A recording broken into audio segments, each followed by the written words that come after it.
ఇప్పుడు కాళేశ్వరం విషయం కాళేశ్వరానికి సంబంధించి చాలా తెలంగాణకి అదొక అసలు 1 కోటి ఎకరాల మాగాణి అనేది మనం నినాదాలు చేసి కాళేశ్వరం లేకుండా కాళేశ్వరం అనేది బాహుబలి అని చెప్పి వరల్డ్ రికార్డు సాధించిన project.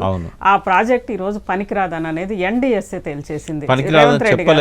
National Dam Safety Authority తప్పు ఎన్డీఎస్ఏ రిపోర్ట్ లో పనికిరాదని చెప్పలేదు. ఫస్ట్ శత్రువులు కూడా మాట అనట్లేదు, పనికిరాదు అని ఎన్డీఎస్ఏ చెప్పింది అనేది. ఎవరు శత్రువులు కూడా రాష్ట్రానికి ధైర్యం చేయట్లేదు. నేనేమంటున్నా అంటే ఎన్డీఎస్ఏ అనేది ఒక దిక్కుమాలిన సంస్థగా మారిపోయింది. వాళ్ళకి ఏంటంటే రాజకీయ ఒత్తిళ్ళు ఉన్నాయి. వచ్చిన 23-24 తారీఖుల్లోనే వాళ్ళు ఆ రోజుల్లోనే చెప్పారు, నిపుణులను పెట్టి పరిశీలించాలి ఏం జరిగిందనేది అని. అక్టోబర్ 31, 2023 నాడు ఇక్కడ వచ్చి విజిట్ చేసిపోయినాక వారం రోజులకు వాళ్ళు ప్రెస్కి నేరుగా ఇచ్చింది నిపుణులను పెట్టి పరీక్షించాలి అని చెప్పారు. 18 నెలల తర్వాత అనేక సార్లు పర్యటనలు, అనేక మందిని పంపించి విజిలెన్స్ కమిటీ, ఇంకో కమిటీ, పీసీ ఘోష్, ఇట్లా అన్నీ అయిన తర్వాత మొన్న ఇచ్చిన రిపోర్ట్లో కూడా నిపుణులను పెట్టి భూభౌతిక పరీక్షలు చేయించి ఏం జరిగిందనేది దాని మీద పరిశోధన చేయాలి, మళ్ళీ ఫర్దర్గా కుంగకుండా అవన్నీ చేయాలని చెప్పారు.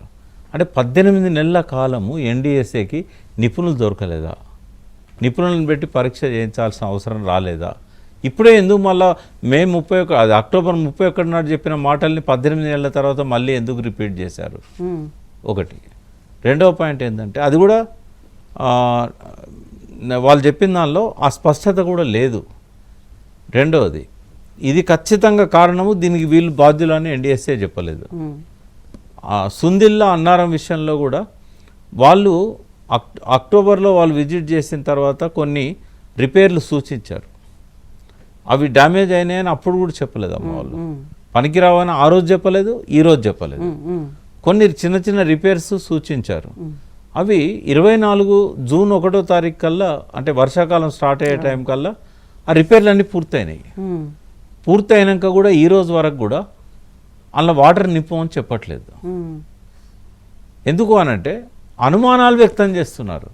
మేడిగడ్డ పియర్స్ కుంగినట్టు అన్నారం కుంగుద్దేమో, సుందిల్ల కుంగుద్దేమో, మేడిగడ్డలోని ఇంకో పియర్స్ కుంగుతాయేమో అని అనుమానాలు వ్యక్తం చేస్తున్నారు. ఒక నిపుణుల సంస్థ అనుమానాలు వ్యక్తం చేయవచ్చా? అంటే పూర్తిగా ఈడీ, సిబిఐ లాగా ఎన్డీఎస్ఏ నరేంద్ర మోడీ జేబు సంస్థగా మారిపోయింది. ఇక్కడ ఎన్నికలను ప్రభావితం చేసే విధంగా ఆ రోజు వ్యవహరించారు, ఇప్పుడు కూడా వ్యవహరిస్తున్నారు కేసీఆర్ను తప్పట్టే విధంగా.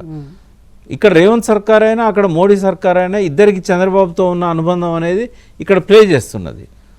లాస్ట్లో నేను చాలా కాంగ్రెస్ కానీ మొత్తం కూటమి ఎన్డీఏ ఇక్కడ ఇప్పుడు చంద్రబాబు మీద ఆధారపడింది మోడీ, చంద్రబాబు మీద ఆధారపడింది రేవంత్ రెడ్డి. మీకు కూడా చెప్పనా అమ్మ, చంద్రబాబు సపోర్ట్ లేకపోతే రేవంత్ రెడ్డిని మోడీ ప్రభుత్వం ఇప్పటికి ఒక 8 నెలల కింద కూల్చేసేది. ఎవరు దయాదాక్షిణ్యాల మీద రేవంత్ రెడ్డి కొనసాగుతున్నాడు? ఇదంతా ఒక నెక్సెస్.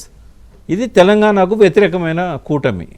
తల్లిని చంపి బిడ్డనిచ్చిందని అన్న కాడ నుంచి కూడా నరేంద్ర మోడీకి ఎన్నడూ తెలంగాణ మీద ప్రేమ లేదు. ఇంకా ఆయన కంటే ఒక 10 అడుగులు ఎక్కువగా వీళ్ళున్నారు. ఇక్కడ ఒకటేనమ్మా, ఇప్పుడు కాళేశ్వరం అనేది ఒకవేళ కనుక నాసిరకమైన నిర్మాణం అయినట్టయితే 500 సంవత్సరాల రికార్డు 2022 జూలై 15 నాడు బ్రేక్ అయింది. ఆ డిజైన్ చేసినప్పుడు 28,25,000 క్యూసెక్లకు డిజైన్ చేశారు. అది జూలై 15, 2022 నాడు వచ్చిన వరద 500 సంవత్సరాలలో ఎన్నడూ రానంత ఉధృతమైన వరద వచ్చింది. ఆ రోజు వచ్చిన వరద 75,000 క్యూసెక్లు, 28,75,000 క్యూసెక్లు. అంటే ఇంకొక 5-6 టీఎంసీలు ఎక్కువ పోయింది, పై నుంచి పోయినాయి. అయినా కూడా తట్టుకొని నిలబడ్డది. ఆ తర్వాత కూడా 13-14 నెలలు అది ఉంది. అక్టోబర్ 23 దాకా అది ఉంది. మరి కొట్టకపోతే అప్పుడే పోవాలి.